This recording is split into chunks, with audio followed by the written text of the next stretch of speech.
Okay, week two. It's a really important week in set of readings. We're talking about resilience, uh, one of the major concepts of the course. We're going to read one of the initial publications by Holland on resilience, and then an article in Ecology and Society on resilience, perhaps the most important reading of the semester. Really lays out all the concepts, how they fit together, etc. A note on the Holland reading: make it to the real world case studies section. First part is a lot of ecological theory, interesting, useful, but a bit abstract. Those examples, particularly thinking that they were published in 1973, really are informative and sort of bring thinking home.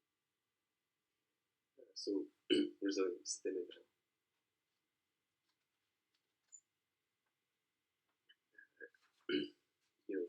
For a century, ecological theory was based on this idea of equilibrium state and equilibrium system.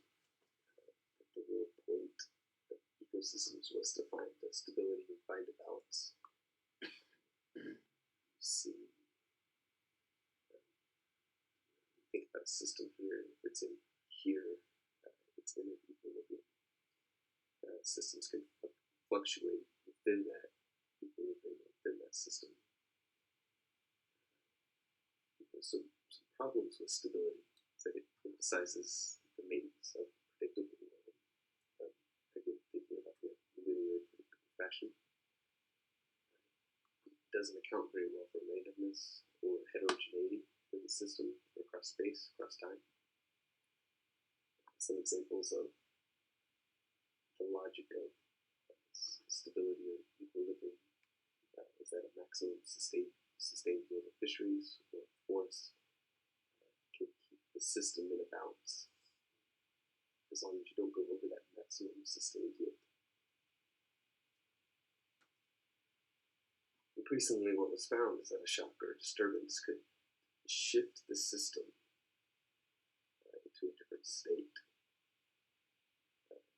Crosses a system across a threshold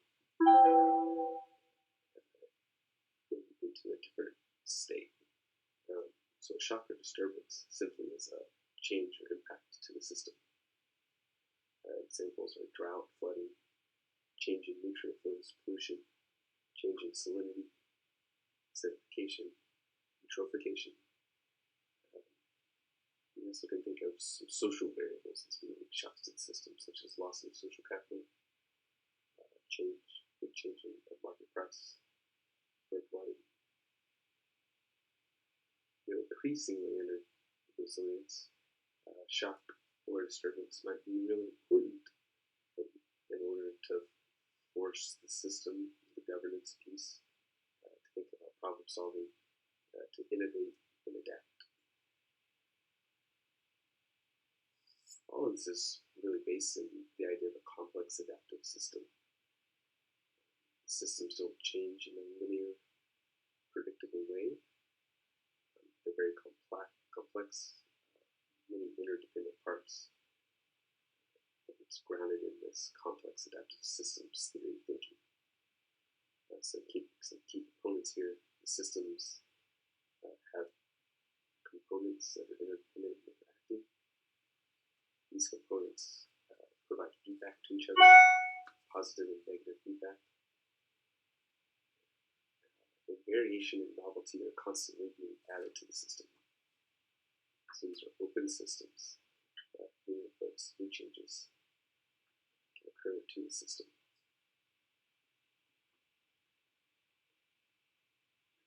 So here's a good example. You think about the system being in an equilibrium state. But what resilience will tell us about is there's multiple sort of attractors or equilibrium states. If the system is receiving negative feedback, that's not negative and positive, it's sort of a value attribution, but Negative feedback tends to keep the system within the domain of attraction, within that current equilibrium state. Positive feedback tends to change the system. So you can see in the diagram, positive feedback up to a certain degree may actually shift the system into a different domain of attraction.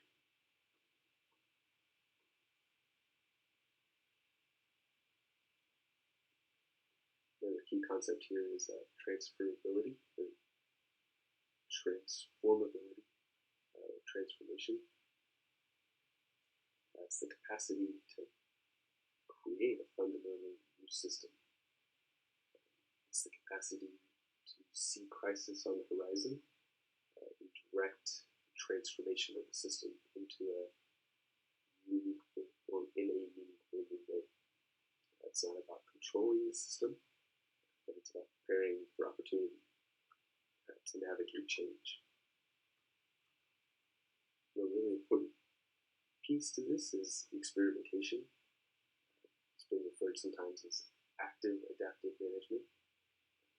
Experiments are happening either within the social management realm or experiments to the ecological system, so we better understand the types of change that the system may undergo to direct that change.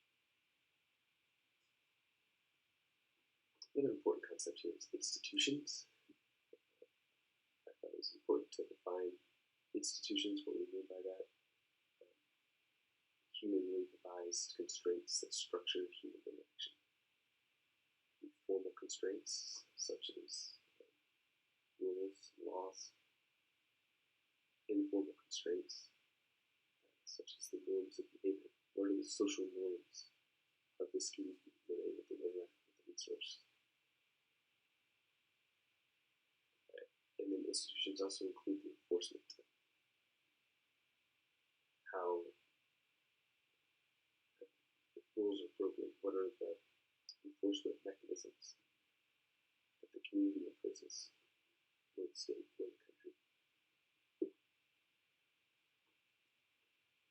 One additional concept here that you're going to be hearing a lot about is adaptive governance. Adaptive governance takes pieces of adaptive management, active adaptive management. You can think about management being adaptive.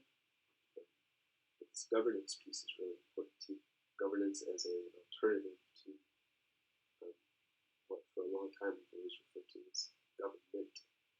Government was in charge of managing, so think about the national forest. Government was in charge of managing that forest. Increasingly today we think of governance, where it's a process that includes multiple stakeholders, NGOs, local communities, in addition to government, and how they manage resources. This is where the idea of networks really come into play. Networks of individuals, organizations, institutions form a learning environment to draw on various knowledge systems. So not just one knowledge, not just a scientific answer, but thinking about traditional ecological knowledge, and other kinds of knowledge of systems to tackle problems. Trust is really important. Communication is really important. And this is a little bit counterintuitive, but under adaptive governance, we think about overlap in responsibility and redundancy in policy implementation. It's actually being a good thing. Provides a sort of buffer or backup plan for the system.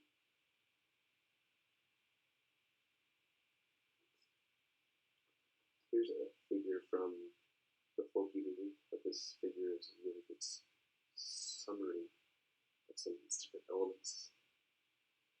I encourage you to know this figure, know what these pieces are. I think these pieces are really important.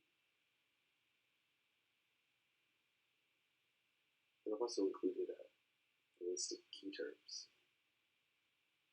I'm not going to go through these. This list is in the PowerPoint.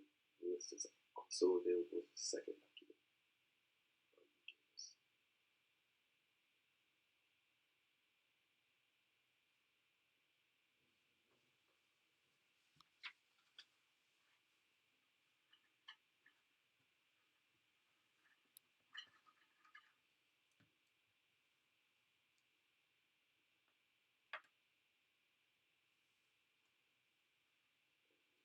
for this PowerPoint. Again, the point is to review some of the high-level concepts. Will be useful, very useful moving forward.